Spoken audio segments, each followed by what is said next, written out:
Slurp-de-derp, my G's. So today is just going to be a really quick video about mid-side EQing, and it's just in a response to a comment from David Owen. Thank you for writing. And he said, how do I use mid-side EQing? Can I do a video just about mid-side EQing? And this won't take very long because it's a great technique, but it's really not something that needs to become overcomplicated.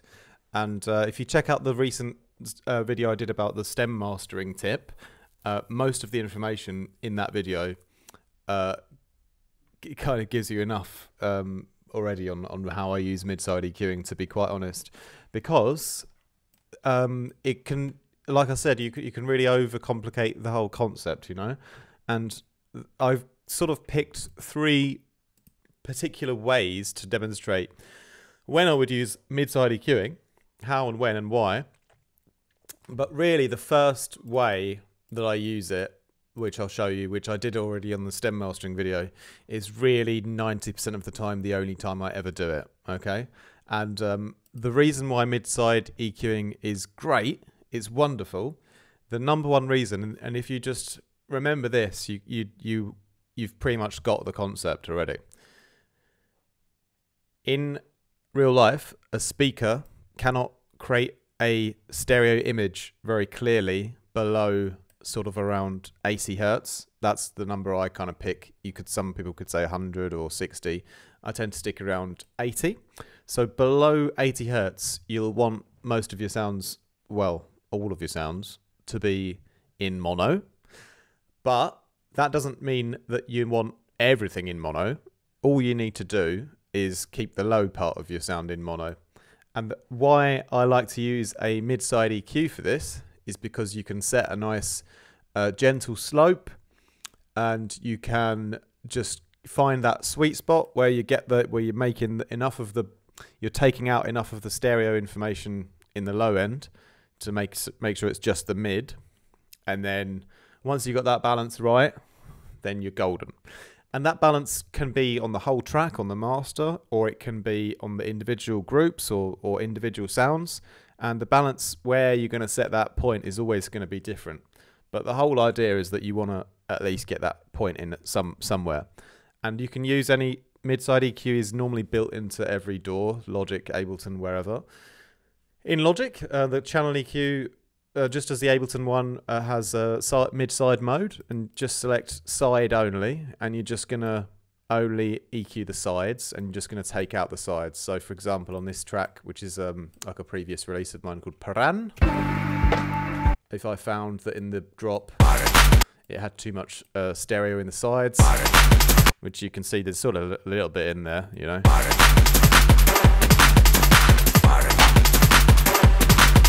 If I take a little bit of that out, it will clear up a little bit of extra space in the headroom.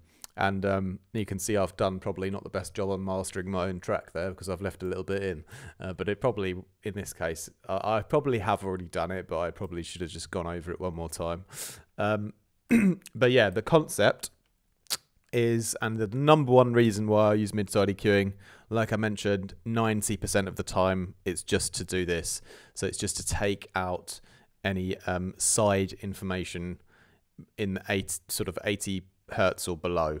And as I mentioned, that could be on the master itself, or usually also on individual sounds. So putting this kind of side cut on, you can never do it enough. You can always usually clear out a bit of space in your headroom when you do this for free. So that's why it's wonderful. That's why I love mid-side EQing. Okay, now you can go really overcomplicated with mid-side EQing after that, you know, and I don't bother. I just don't bother, because that's the number one job. But you could get really in depth and think, you know, oh, this sound, I need to boost the mids in this part, and then I need to go over here and go to on Logic, you have to make another one always. Then on this part over here, I need to bring down the sides over like this, you know. And that's, to me, usually when you're going that far, you're kind of, in a lot of cases, being a bit too concerned about the mid-side of a sound. Really, when you're doing that kind of thing, you should, in my experience, just getting a good stereo EQ shape for your sound is going to be probably more important. And when you get that right, most of the sound should already be fine. And if there's some like massive problem with the mid-side ratio, it's probably not the greatest sound to begin with. So yeah, all I can really say is, you know, having a good, you know, EQing a sound well just normally, like that should be your priority really. And the mid-side EQing, in my experience, is only really to do this kind of low cut. You know, I don't really go any further than that.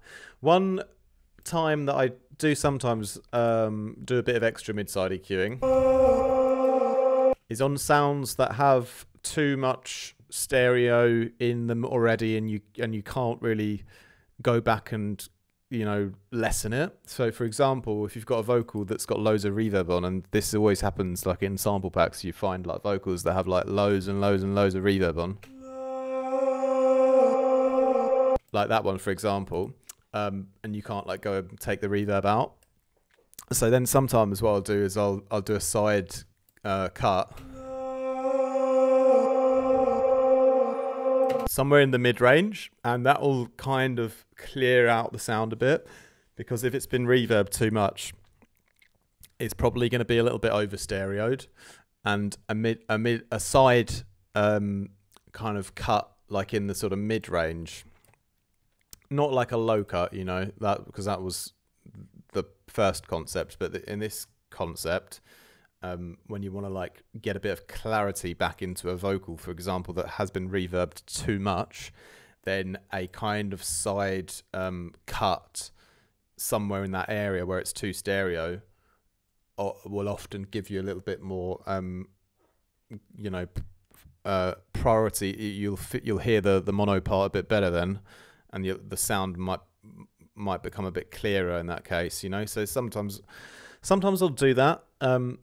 But I try to avoid picking those kind of sounds to begin with anyway, you know. So always about the sound selection, coming back to things, you know, when there's like a real problem with the one sound having too much stereo, for example, you know, ideally you didn't want to use that sound anyway, you know. But if you can't really you know, do anything about that, then yeah, sound that has just too much reverb on, this can kind of clear it out a bit, make it a bit cleaner in the mids, so you can cut away some of the sides on a like overly reverbed sound. That's like the second way that I would use it, and but that's something I do quite rarely, only when I have to. And then the third way is perhaps boosting the sides on a sound if you want to get more stereo in. So for example, this same vocal, sometimes I'll just do like a big high shelf to like increase the stereo perception on the sound. If it doesn't have enough width, that can be a way to like give it a little bit of extra width for free. And but again, it's something I rarely do myself, because I prefer to just add a convolution layer, add a separate reverb layer on like another channel, and then use that to boost the stereo field. So here is a way that you can kind of boost the stereo of a sound if you need to, but it's something I don't do that often, like I mentioned. So those are really the only three ways that I ever use it. I know that some people like use it really heavily, mid-side EQing. You know, like I mentioned before, some people might, you know, really want to mid this part and then side this part, and then, you know, for me, like that, when you're doing that, the sound already has too many issues in to begin with, because the sound to begin with should already have like quite a coherent stereo kind of setup, you know. So I don't particularly like going overboard with mid-side EQing. is the simple answer really there. It's just absolutely, you know, super useful to do this kind of stuff where all you're doing is a little cut. Where is it again? I've lost it now. Yeah, a new one. Yeah, all you're doing is a little cut, on the sides, just giving that part of the spectrum enough space to breathe for the mids, because that is the area, you know, where you don't want things to be stereo, right in that low part. So doing a mid-side cut around there on as many sounds as you want on anything is never going to really fail you. You know, if you go up too high, then you could lose some warmth. But if you're sort of aiming around 80 always, that's never really going to fail you ever. So that is the number one time that I use mid-side EQing. And the other, the other things are usually, what other problems I might have in my mix are probably not going to be because of the mid-side. You know, that's just the number one technique that I use. So hopefully that is helpful for you. And just to reiterate, it's not something that's super complicated. You know, we're able to EQ the mids of a sound and the sides of the sound separately, which is great. If there is such a bad balance between them, it's not really that good of a sound to begin with, you know.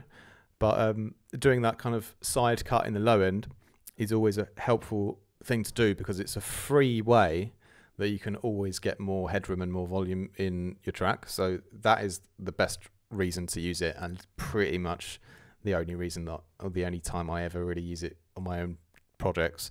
So ingrain that tip in your head, use that, and don't get too overly obsessed with the whole concept. I think that is just the best way that you can use it.